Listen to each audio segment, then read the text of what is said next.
तो इससे पहले वाली वीडियो में, क्योंकि नवरात्रि इससे पहले वाली वीडियो में जो है दुर्गा सप्तशती को लेकर के हम लोग बात कर रहे थे, मार्कंडेय ऋषि स्पेशली, है ना। मार्कंडेय ऋषि जी की वो कौन थे, उन्होंने तपस्या की थी, और फिर वो जो एक आध्यात्मिक व्यक्ति थे, पहुँचे हुए काफ़ी संत थे, ऋषि कह सकते हैं, है ना। ऋषि थे, काफ़ी पहुँचे हुए, है ना, एकदम मैं कहूँ कि आत्मज्ञानी, है ना, आत्मज्ञानी, ठीक है, आत्मज्ञान को जानने वाले, स्वयं को जानने वाले। और जो स्वयं को जान लेता है उसके लिए कुछ जानना समझना शेष रहता है। मतलब अगर हम दुनिया के केंद्र तक ही पहुंच गए, सोचने वाली बात है, तो क्या हमारे लिए कुछ और जानना ज़रूरी होगा? फिर हम परिधि को जान करके क्या करेंगे, है ना, वो वाली बात है। जब हम केंद्र को समझ गए तो फिर परिधि को जान करके क्या करेंगे? परिधि फिर हमारे लिए मैटर नहीं कर जाती। मैं उनके उससे बोल रही हूँ, है ना, मार्कंडेय ऋषि जी के उससे। तो जितने भी हमारे ऋषि रहे हैं, संत रहे हैं, हम सब उनको कह सकते हैं कि वो सभी जो थे, अगर हम मूल को जान लेंगे, है ना, स्वयं को जान लेंगे, आत्मज्ञान, परमात्मा, ब्रह्म, ये सारी चीज़ें, इन सबको हम एक ही नाम दे तो बेहतर है ना। हमने ना बहुत ज़्यादा डिवाइडेशन कर दिया हर चीज़ का, है ना।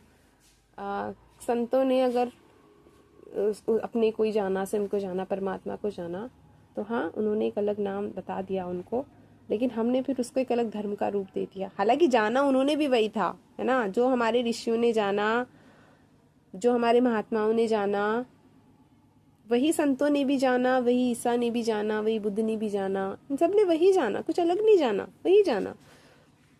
लेकिन हमने उनको हमने अलग अलग धर्मों में डिवाइडेशन कर दिया। सब ने कहा कि इसने किसी और को जाना है, इसने किसी और को जाना है, इसने किसी और, जैसे कि अभी कुछ दिनों पहले एक बात चल रही थी, तो उस पर ऐसी एक बात निकल के आ गई कि कुछ बात चल रही थी कि कोई मुस्लिम संत थे, हाँ, तो मुस्लिम संत थे, एक मंसूर खान है उनका नाम। तो मंसूर खान ने कहा था कि मैं अल्लाह हूँ, ना, एंड देन उनको फांसी दे दी गई। अच्छा, तो ऐसे ही एक बात तो हमारे एक ऋषि ने भी कही है, अहम ब्रह्मास्मि। मंसूर खान का ये कहना मैं अल्लाह हूँ, ये किसी ऋषि का ये कहना अहम ब्रह्मास्मि, क्या दोनों बातों में कोई फ़र्क है? नहीं है, क्योंकि दोनों ने सेम ही बात जानी है, दोनों ने एक ही बात जानी है, सिर्फ दोनों के शब्द अलग हैं। लेकिन एक को सज़ा मिली और एक को क्या कहेंगे हम, मृत्यु मिली, फांसी, और दूसरे को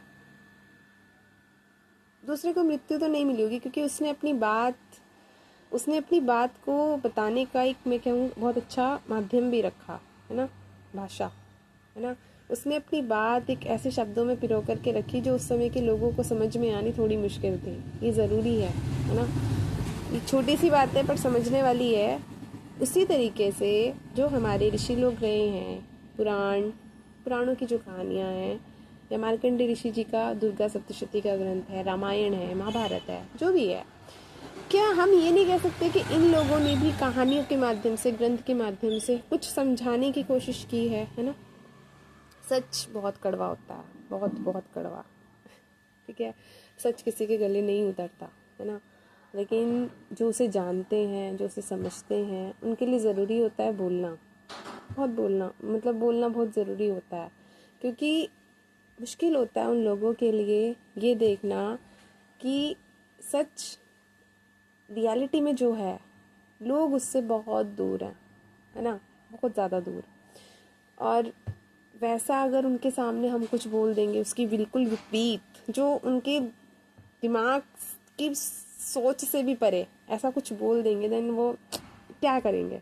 या तो वो पागल हो जाएंगे, पर वो पागल होंगे नहीं, वो जो बोल रहे हैं ना उसका ज़रूर ख़त्म कर देंगे उसको, है ना। यही होता है ना।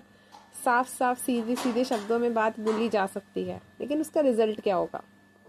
वो बात बोलने वाला ख़त्म हो जाएगा, ऑब्वियस सी बात है। इसलिए सच को भी ना समझाना पड़ता है तरीकों से, उसको बताने के, उसको समझाने के, उसको अप्लाई करने के, है ना, तरीके होते हैं, है ना। ये चीज़ें ज़रूरी हैं समझनी। तो मैं वही कह रही हूँ कि उन लोगों ने भी अपनी जो बात है वो इन कहानियों के माध्यम से समझाने की कोशिश की है। मतलब राम जी, कृष्ण जी या देवी भी, हम इनको एक पर्सन के रूप में देखें या एक पर्सनालिटी के रूप में देखें, हम इनको एक व्यक्ति के रूप में देखें या एक व्यक्तित्व के रूप में देखें, दोनों बातों में फर्क है ना। व्यक्ति से व्यक्तित्व नहीं आता, व्यक्तित्व जरूरी होती है, उसके सिद्धांत, उसके विचार, उसके आदर्श, उसका जीवन व्यवहार, उसके विचार, है ना, ये सारी बातें जरूरी होती है और ये एक व्यक्तित्व का निर्माण करती हैं। और ये व्यक्तित्व के जो आदर्श होते हैं वो किसी भी व्यक्ति में आ सकते हैं, अगर हम उन व्यक्तित्व के, उस व्यक्तित्व के विचारों को, उसके व्यवहार को, उसके आदर्श को अपने जीवन में अपना लें, तो हमारा भी वैसा व्यक्तित्व, हमारा भी वैसा चरित्र हो सकता है ना। लेकिन हमने क्या किया, हम लोग क्या करते हैं, हम लोग व्यक्तित्व से ज्यादा व्यक्ति को महत्वपूर्ण मानने लगते हैं, है ना। महान लोग जितने भी हुए हैं, जितने भी, मैं सिर्फ ये 3 ही नाम ले रही हूँ, राम जी, कृष्ण जी और देवी, सिर्फ 3 नहीं, बहुत सारे हैं। महात्मा बुद्ध भी हैं, है ना, कबीर जी भी हैं, है ना, और संत बहुत सारे रहे हैं, ऋषि बहुत सारे रहे हैं, है ना। लेकिन हम जिनको सबसे, शिव जी, है ना, जिनको हम सर्वश्रेष्ठ मैं कहूँगी देवताओं के रूप में पूजते हैं, है ना, उनके रूप में पूछते हैं, उनको समझने की थोड़ी ज़रूरत है कि हमारे लिए व्यक्ति ज़्यादा ज़रूरी है कि व्यक्तित्व ज़्यादा ज़रूरी है। दोनों बातों में फ़र्क है। हम लोग व्यक्ति को पूजने लगते हैं, जबकि उस व्यक्तित्व के जो विचार होते हैं वो धरे के धरे रह जाते हैं। वो विचार धीरे धीरे ख़त्म होने लगते हैं और मतलब व्यक्तित्व जो है उसका धीरे धीरे ख़त्म होने लगता है और व्यक्ति जो है वो बढ़ने लगता है। कहने का मतलब है, भारत में अगर हम धर्म का रूप देखें, है ना, धर्म, कट्टरता, अंधविश्वास, कर्मकांड, ये सारी चीजें देखें, तो ये व्यक्तित्व से आ रही है कि व्यक्ति से आ रही है। ये व्यक्ति को ऊपर बढ़ाने के लिए हम जो प्रयासरत है ना, हम जो व्यक्ति को ऊपर बढ़ाने में लगे हुए हैं, ये धर्म, कट्टरता, अंधविश्वास, कर्मकांड, ये सारे के सारे उसी वजह से बढ़ रहे हैं, क्योंकि हम लोग क्या कर रहे हैं, हम किसी को बड़ा बनाने में लगे हुए हैं, हम किसी व्यक्ति को बड़ा बनाने में लगे हुए हैं, हम किसी, अब धर्म के जो लड़ाई है, हिंदू मुस्लिम, सिख को चलो थोड़ा सा साइड में कर लेते, लेकिन हिंदू मुस्लिम की जो लड़ाई है, क्या वो इसी बात का परिणाम नहीं है? हिंदू कह रहे हैं कि हमारे देवता सर्वश्रेष्ठ हैं, मुस्लिम कह रहे हैं कि हमारे अल्लाह सर्वश्रेष्ठ हैं, जबकि दोनों में कोई फर्क नहीं है, दोनों एक ही हैं। दोनों के जो मैं कहूँगी जानने वाले हुए हैं, उन दोनों ने सेम बात जानी है, ठीक है, कुछ अलग नहीं जाना, बात सेम जानी है, बिल्कुल एक ही, ठीक है। सिर्फ दोनों बातों को कहने वाले जो व्यक्ति थे, कहने वाले जो उनके शब्द थे वो अलग थे, है ना, सिर्फ शब्दों में भेद था, लेकिन हमने उस भेद को ही पूरी तरह से अलग जान लिया और यही जो है कट्टरता का कारण है, भेद का कारण बन गया, क्योंकि हमने शब्दों को सच मान लिया, जबकि शब्द से ज़्यादा अनुभव सत्य था और अनुभव जो थे दोनों के बिल्कुल सेम थे, दोनों एक ही बात बोल रहे थे।